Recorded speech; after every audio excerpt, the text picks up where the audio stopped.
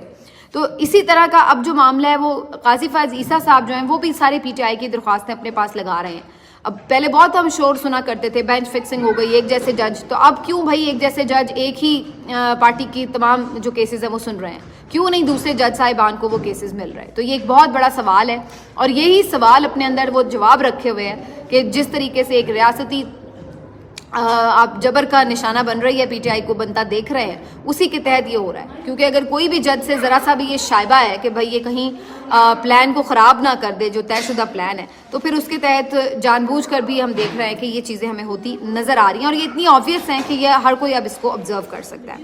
Lastly جناب میں تھوڑی بات کر لوں, غریدہ فاروقی صاحبہ جو ہیں وہ آج لاہور میں سروے کنڈکٹ کر رہی تھیں اور ان کی سروے کے حوالے سے ایک اور شہری نے کوئی ویڈیو بنا کے اپلوڈ کر دی جس میں وہ یہ بتا رہے ہیں کہ غریدہ فاروقی صاحبہ جان بوجھ کر کس طرح سے صرف پی ایم ایل این کے جو مختلف سپورٹرز تھے ان کو اکٹھا کر رہی تھیں اور ان سے کہہ رہی تھی کہ آپ نے یہ بتانا ہے کہ آپ نون لیگ کو ووٹ کریں گے. تو ان کا یہ کلیم ہے کہ بھائی جناب یہ اس طریقے سے ایک فیبریکیٹڈ سا منور قسم کا سروے تھا, یہ جینون سروے نہیں تھا. ایک تو ہوتا ہے نا رینڈملی آپ جا رہے ہیں جو جس کا مرضی بولتے ہیں آپ کہتے ہیں کہ بھائی چلے گا, لیکن ایک ہوتا ہے کہ آپ باقاعدہ ڈھونڈ رہے ہیں کہ بھائی مجھے یہ شو کرنا ہے اپنے پروگرام میں کہ کس کا سپورٹر زیادہ ہے. اس کے ساتھ ساتھ یہ بھی ایک ویڈیو میں دیکھا جا سکتا ہے کہ وہاں جو لیگی عہدیدار تھے وہ جو ہیں ان کے ساتھ وہ کچھ بات چیت کریں. اچھا اس بات چیت کے اوپر میرے ویسے تھوڑے سے خیالات تھوڑے مختلف ہیں کیونکہ کچھ لوگ اس کو یوں پورٹری کریں گے جی وہ ان کو ہدایات دے رہی ہیں آپ نے یہ بولنا ہے یہ بولنا ہے, لیکن یہ نارملی ہوتا ہے کیونکہ بہت سارے لوگ کیمرہ فیملیئر نہیں ہوتے تو عام طور پر ان کو تھوڑا سا جو اینکر جو بھی کوئی فیلڈ میں جاتا ہے تو وہ انہیں بتا دیتا ہے, گائیڈ کر دیتا ہے کہ میرا میں مطلب تھوڑا سا میں اچھا یہ آپ سے بات چیت ہوگی تو آپ اس کے اوپر جواب دے دیجیے گا. تو اتنا حد تک تو گائیڈ کیا جاتا ہے. لیکن اگر آپ بالکل ہی کسی کو کوئی پوری لائنز بتا رہے ہیں کہ آپ نے یہ کہنا ہے اس طرح سے کیس بلڈ کرنا ہے وہ تھوڑا کیا وہ تو ظاہر غلط ہو جاتا ہے. لیکن باقی جنرلی جو جس طریقے سے کنڈکٹ کرنا ہوتا ہے انٹرویو یا بات چیت کو تو تھوڑا بہت تو جو ایسے لوگ جو کہ فیملیئر نہیں ہوتے کیمرے کے ساتھ مائک کے ساتھ تو ان کو تھوڑا بہت گائیڈ ضرور کرنا پڑتا ہے بعض اوقات. لیکن خیر غریدہ فاروقی صاحبہ کا ایک ٹلٹ ہے obviously پی ٹی آئی کے اگینسٹ اور وہ تو کوئی ڈھکا چھپا ہے نہیں. تو بہرحال پی ایم ایل این کافی کوشش تو کر رہی ہے, اپنے کافی لوگوں کو بھیج رہی ہے جو ان کی لائن رکھتے ہیں اور ان سے کوشش کر رہی ہے کہ سروے کروائیں. لیکن انٹرسٹنگ بات میں آپ کو کیا بتاؤں جو میری آبزرویشن میں آئی ہے وہ یہ کہ ایون یہ لوگ بھی جا رہے ہیں سروے کرنے تو وہ یہ نہیں کہہ رہے کہ جناب سارے کے سارے پی ایم ایل این کے ووٹر ہیں 70% ووٹر ہیں. وہ بھی یا تو جا کے یہ بتاتے ہیں کہ جی ہاں اگر 54 ووٹر 54% جو ہیں وہ پی ٹی آئی کے ہیں تو باقی جو ہیں آپ کو نظر آ رہے ہیں 50% پی ایم ایل این کے بھی ہیں, یعنی وہ کلوز ریشو دکھا رہے ہیں. کہیں کہیں وہ پی ایم ایل این کو آگے کر دیتے ہیں, کہیں پی ٹی آئی کو آگے کر دیتے ہیں, لیکن ریشو جو ہے وہاں پہ بھی وہ کلوز دکھا رہے ہیں. یعنی اتنا انہیں بھی پتہ ہے کہ وہ اتنی بڑی ڈینگ نہیں مار سکتے کہ جناب پی ٹی آئی تو 10% پہ تھی اور پی ایم ایل این 90% پہ تھی. انہیں بھی پتہ ہے کہ گراؤنڈ میں اس وقت کتنا سچویشن جو ہے. اور ہو سکتا ہے کچھ علاقوں میں واقعی 50-50% ریشو آ جاتا ہے, کچھ میں زیادہ ڈفرینس آ جاتا ہے. تو یہ تو بہرحال ہے, ظاہر ہے پی ایم ایل این کے ساتھ ہی مقابلہ پنجاب میں ہے پی ٹی آئی کا, لیکن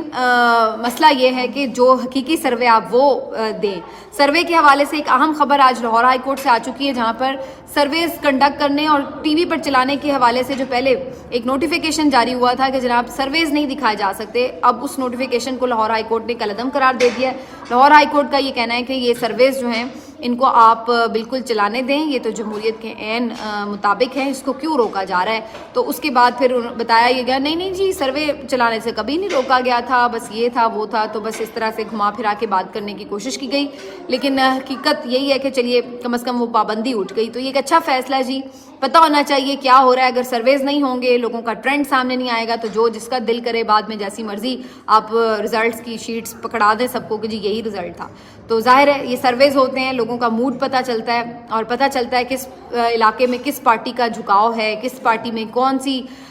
طرف جو ہے لوگوں کا زیادہ رجحان نظر آ رہا ہے. تو یہ ایک حقائق پر مبنی سروے لوگوں کی اوپینین اور ان کے سیاسی شعور کو بھی اجاگر بھی کرتے ہیں اور اس کے عکاس بھی ہوتے ہیں. ملتے ہیں آپ سے اگلے ویلاگ میں, اپنا خیال رکھیے, اللہ حافظ.